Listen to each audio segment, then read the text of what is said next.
एक राजा ने एक महात्मा से कहा कि नंबर 1 का सौभाग्य हमें बताओ, नंबर 2 का सबको बताना। महात्मा बोले नंबर 1 का सौभाग्य तो खत्म हो गया, नंबर 2 का ही बचा है, कहो तो बता दें। हाँ बताओ। नंबर 1 का सौभाग्य था कि तुम पैदा ही ना हुए होते, और नंबर 2 का सौभाग्य कि जितना जल्दी हो सके मर जाओ।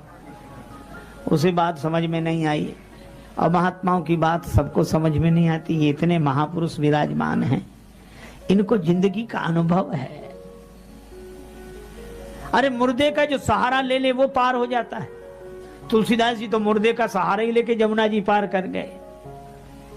जिसका अहंकार मर चुका है उसका सहारा ले लो, वो स्वयं पार होगा, आपको भी पार करेगा।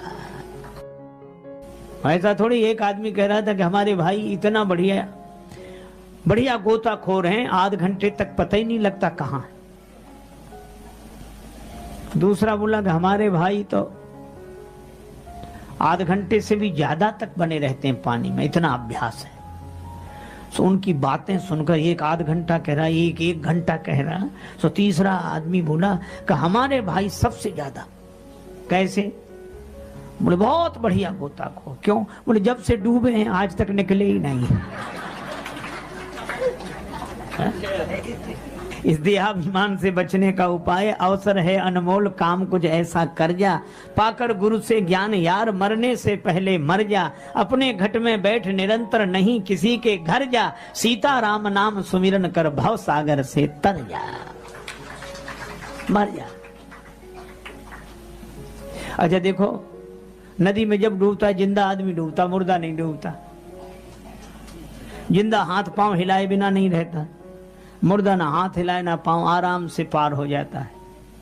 मस्त राम मुर्दों से बोले हमको कुछ बतलाओगे? मुर्दों में से एक मुर्दा बोला मर जाओ सुख पाओगे।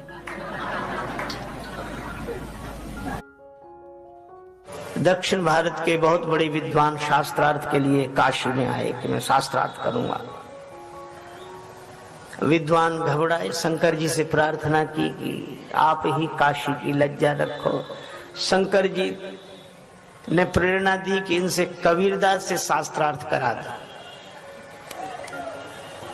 और विद्वान बोले कबीरदास से? बोले हम जो कह रहे हैं सो करा। कबीरदास जी से कहा शंकर भगवान की आज्ञा है। अच्छा चलो। पंडित पद्मलोचन जी नाम था, उन्होंने कहा इनसे शास्त्रार्थ करें। कबीरदास जी बोले मसी कागज छुयो नहीं, कलम गही नहीं हाथ। कलम कागज कभी छुआ नहीं तो तुम तो पढ़े ही नहीं हो। तो कबीरदास जी ने उनसे कहा कि पंडित जी आप तो पढ़े होंगे। हाँ हम पढ़े हैं।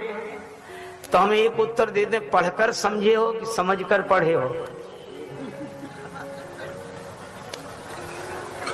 पढ़कर समझे हो कि समझकर पढ़े हो? अब वो हैरान। अगर वो ये कहे कि पढ़कर समझे हैं तो फिर किताब समझी होगी। किताब समझी होगी, उसको नहीं समझा होगा। और अगर समझकर पढ़े हो, अगर वो कहे समझकर, तो जब समझ ही लिया था तो पढ़ने की जरूरत क्या थी? शास्त्रार्थ इसी पर हो गया। उसने कहा ठीक कहते हो, सच्ची पढ़ाई तो उनकी है जो भगवान के भजन में लगे हुए हैं।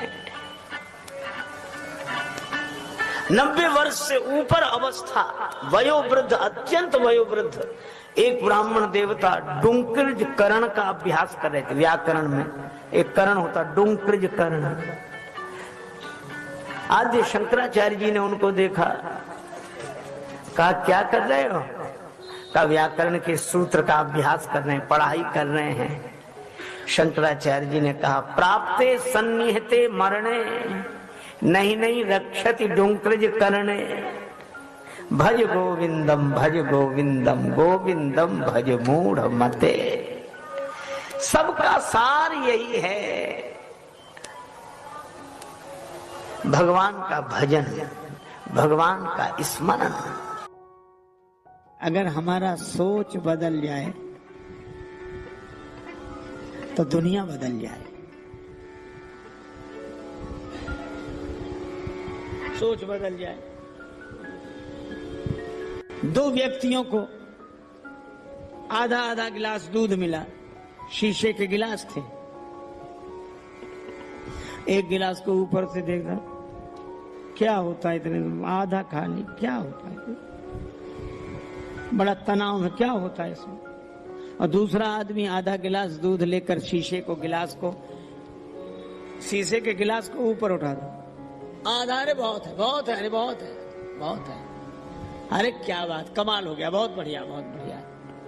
दोनों के पास ही आधा आधा है, पर एक गिलास को नीचे से देख रहा है, एक गिलास को ऊपर से देख रहा है। अगर हम लोगों की दृष्टि बदल सके तो सृष्टि चाहे जैसी बनी रहे हमें आनंद देने वाली ही होगी।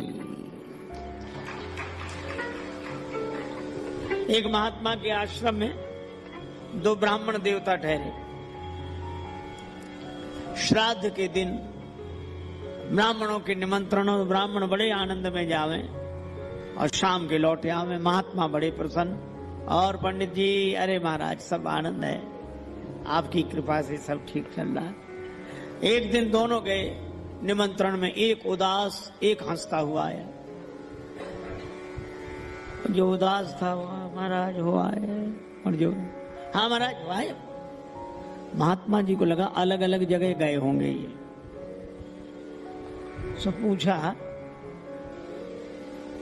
क्या अलग अलग जगह गए थे? नहीं नहीं, एक ही जगह। अच्छा, तो उन्होंने स्वागत में अंतर किया होगा, तुम्हें नीचे बिठा दिया, उन्हें ऊपर? नहीं नहीं, एक ही जगह, एक ही तखत। तो खिलाने पिलाने में अंतर किया होगा, इनको हलवा खिलाया हो, तुम्हें कुछ और खिलाया? नहीं नहीं, जो इन्हें खिलाया वो यहाँ। महात्मा बोले अब हम समझ गए, विदाई में अंतर हुआ होगा। बोले नहीं, 5 रुपए इन्हें मिले, 5 हमें। महात्मा बोले जब एक जगह गए, एक जैसा स्वागत, एक जैसा भोजन, एक जैसी दक्षिणा, फिर ये बात समझ में नहीं आ रही कि एक उदास एक प्रसन्न।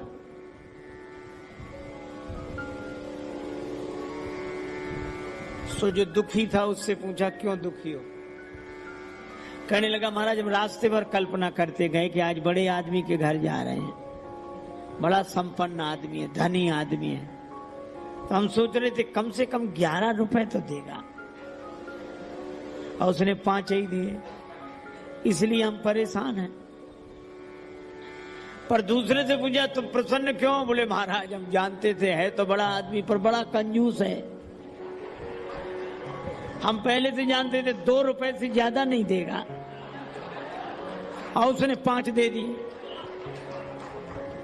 अब बोलो, उसको उदास किया किसने और इसको प्रसन्न किया किसने? तो हमने ये कथाएं सुनी स्वामी राजेश्वरानंद जी महाराज द्वारा। बहुत ही सुंदर तरीके से इन कथाओं का वर्णन उन्होंने किया है। उम्मीद है आपको ये कथाएं बहुत पसंद आई होंगी। अगर आपको ये कथाएं पसंद आई हैं तो चैनल को सब्सक्राइब कीजिए, वीडियो को लाइक और शेयर कीजिए, ताकि इस तरह की प्रेरक और हास्य कथाएं हम आपके लिए लेकर आते रहें। आपका बहुत बहुत धन्यवाद।